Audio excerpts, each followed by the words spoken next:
ako ng sugar daddy ko at babawi daw siya sa akin. Tuwang-tuwa siguro mare dahil dinala ko siya sa spa kaya ako naman daw yung dadalhin niya. Shoot mare, mapapamukbang din yata ako ng balot after. Nasa daan na nga kami at mukhang dadayo ng spa. Kita mo naman mare, ginabi na kami. Kinakabahan ako mare, mukhang sa 24 hours open din niya ako dadalhin. Bumaba na nga ako ng sasakyan at bigla akong na-excite. Baka sa spa ko na makita yung bago kong sugar daddy. Pumasok nga kami ng SM at kumain daw muna kami. Gugutumin daw kasi ako pagkatapos kong magpamasahe. Grabe namang service yun.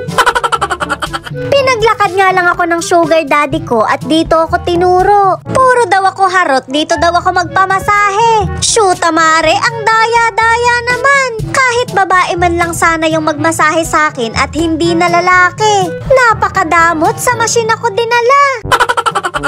Napakasiloso mare at kahit langaw hindi ako madadapuan. Shoot mare, nag-crop top pa naman ako. Pinalipat niya nga ako dahil hard daw yung gusto ko. Akala ko kasi tao magmamasahe sa akin kaya hard yung pinili ko.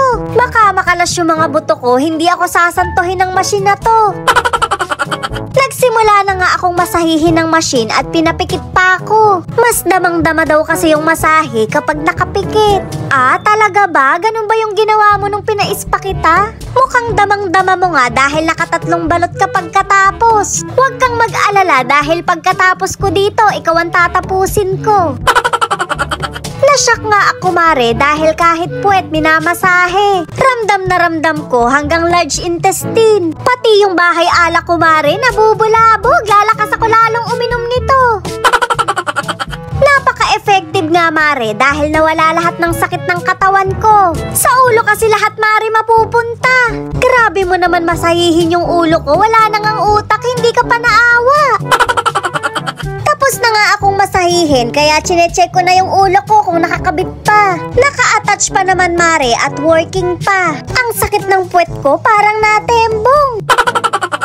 Shoota ka, hard pa yung pinili ko. Hindi naman pala tao magmamasahe sa akin. Naisahan mo na naman ako pero okay lang, at least nakasama kita. Kaya halika, samahan mo rin akong bumili ng salon pass.